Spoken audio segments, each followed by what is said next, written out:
तर ऐन गणेशोत्सवाच्या काळात एसटी कर्मचाऱ्यांनी संप पुकारला आणि त्यामुळे खासगी ट्रॅव्हल्स कंपन्यांनी प्रवाशांची सर्रास लूट सुरू केली। साम टीव्हीनं या लुटीचा पर्दाफाश केलाय, त्यावरचा हा एक स्पेशल रिपोर्ट पाहूया। एसटीचा चक्का जाम, कर्मचारी संपावर ठाम। खासगी बस चालकांकडून प्रवाशांची लूट। ऐन गणेशोत्सवात चाकरमान्यांना फटका। ऐन गणेशोत्सवाच्या काळात एसटी कर्मचाऱ्यांनी संपाचं हत्यार उपसलं। त्यामुळे गणेशोत्सवासाठी कोकणात जाणाऱ्या चाकरमान्यांचे हाल सुरू आहेत। तर याच संधीचा फायदा घेत खासगी ट्रॅव्हल्स कंपन्यांनीही आपलं उखळ पांढरं करून घ्यायला सुरुवात केली आहे। खासगी बस चालक आणि मालक प्रवाशांकडून दुप्पट दर आकारत असल्याचा आरोप प्रवाशांनी केलाय।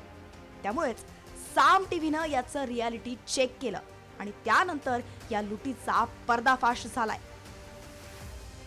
किती होतील? 1700 रुपये। 1700? किती आणि सीट आहे? नाही, मी एकटाच होतो, नॉन एसी नाही भेटणार? नॉन एसी फुल आहे। कॅबिनचे किती घ्याल?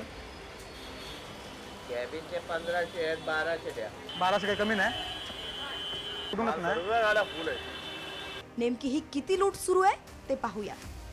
वाशी ते महाड एसटीचे दर 300 रुपये आहेत। खासगी ट्रॅव्हल्सचे दर 600 ते 800 रुपये आहेत। वाशी ते चिपळूण एसटीचे दर हे 490 रुपये आहेत। तर खासगी ट्रॅव्हल्सचे दर 1200 ते 1500 रुपयांच्या घरात आहे। वाशी ते मालवण शिवशाहीचे दर 1000 रुपये आहेत आणि खासगी ट्रॅव्हल्सचे दर हे 1200 ते 1500 पर्यंत आहेत। वाशी ते सातारा एसटीचे दर 450 रुपये आहेत। खासगी ट्रॅव्हल्सचे दर 1200 ते 1500 रुपयांपर्यंत आहेत। खासगी ट्रॅव्हल्स कंपन्या ऐन गणेशोत्सवात अव्वाच्या सव्वा तिकीट दर आकारत असल्यामुळेच प्रवासी पुरते बेजार झालेत।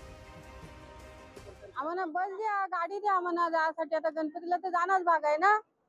घरी गणपती घरी कोण नाही आमच्या। अब ते काय घेतात 400 500 रुपये मागतात, आम्ही काय करायचं त्यांनी जाऊन?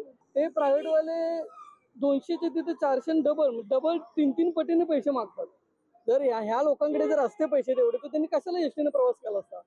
तर तुम्ही कृपा करून हा संप मागे घ्यावा। एकीकडे कर्मचाऱ्यांच्या संपामुळे सामान्यांचे तर हाल होताच आहेत, मात्र एसटीलाही कोट्यावधींचा फटका बसतोय।